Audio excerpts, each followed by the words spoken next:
Hello everyone and welcome to my YouTube channel. This one is around 2 months old and it seems like it's centuries old because it's not working anymore. It's like you can see the wick, it's sunken into the wax. It's not like if I try to light it, it's not going to light up. Let me try.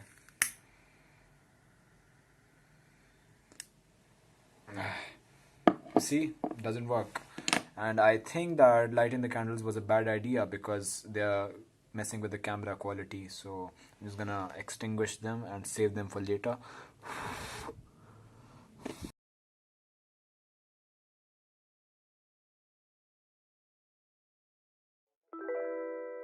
Now, I wouldn't lie to you.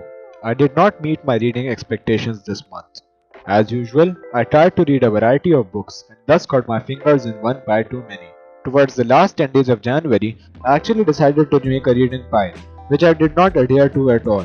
Press R to pay respect.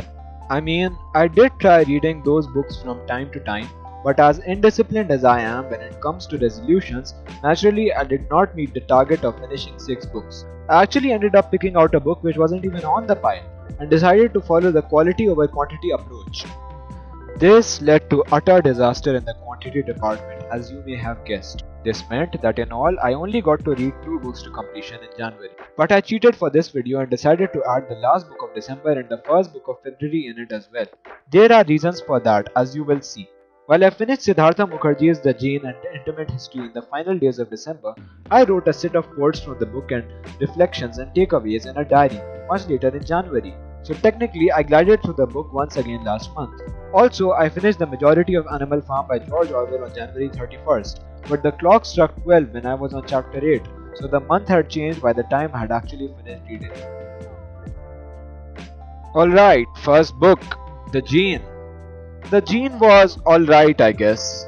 I don't know, books like these are tough because you can't really recommend them to everyone out there. People who read non-fiction would dig such a book, but those who don't can't really be inducted into the wonderful world of pop science and non-fiction with a book like The Gene.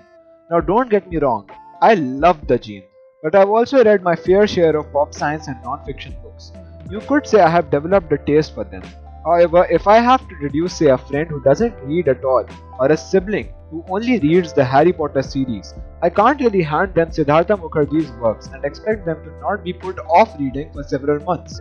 I'd much rather suggest a book by Bill Bryson, for instance, or even Yuval Noah Harari, something to blow their minds on every page rather than take them on a slow journey to the annals of scientific history. That said, I reiterate, I absolutely loved this book, and as a former student of biology, I found it intriguing to learn about the minds behind the research that has gone into the study of genes and the politics and ethical debates that are to come once we are able to realize the full potential of these wonderful and mysterious chemical substances. Takeaways from this book? Luckily, I have noted some down. The Gene, standing at the junction of good science and good literature, is a remarkable source of information on the subject of genetics. It discusses the impact of environment and circumstances on the overall physiology and thus mental health of individuals by taking the example of the members of the author's family. The possible link between Uncle Moni's mental breakdown and the partition of the country is something I personally found interesting. The book has an important, albeit small, passage about the BRCA1 gene and the subject of the very avoidable familial breast cancer. Awareness on this topic needs to increase. With great power comes great responsibility. In a post-genome age, this adage holds truer than ever.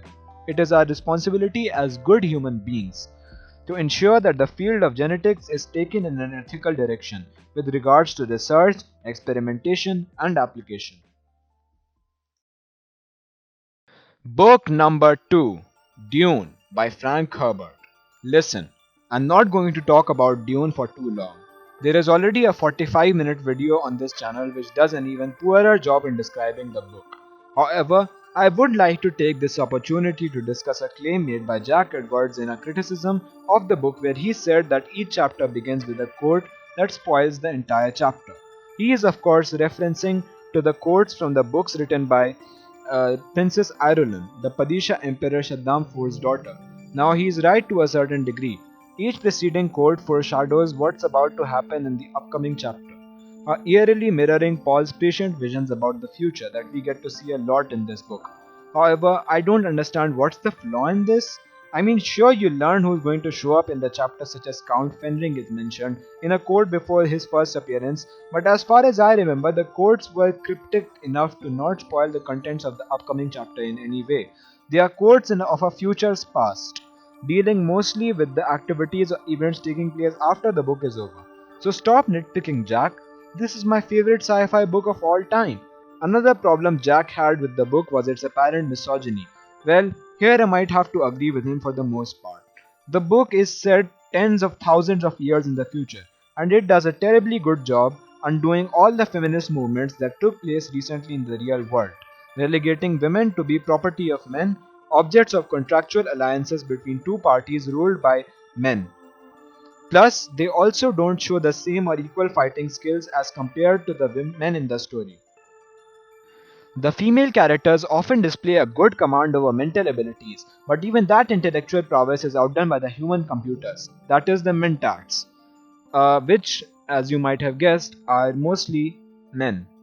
With, of course, the exception of Alia the Weird One, most female characters are outdone by the male ones. So these elements of the book might seem dated at best and sexist at worst. Nevertheless, for a story written in the 1960s, it is one that has definitely aged quite well. Book 3. Whoopee! I love this. If you, like me, possess the masochistic urge to subject yourself to punishingly difficult writing, and if you, like me, have embarked on a journey to read the mammoth called Ulysses by James Joyce, spoiler alert, video series coming on that book soon, I cannot recommend a portrait enough. It will boost your confidence and understanding of the human mind in respect to its surroundings, more specifically about how the psyche of an artist works, how a genius thinks, and how that intellect translates into art itself. Separated through 5 chapters, a portrait of the artist as a young man follows Joyce's semi autobiographical Stephen Dedalus, a thinker, just like Joyce, and an ardent follower of Catholicism in his younger days. The story is a coming of age tale, or specifically a consular roman, written in a modernist style. This means that the story is told through fragments and pieces of thought, which are scattered around the book in what would seem an intentional disorder and intricately crafted chaos.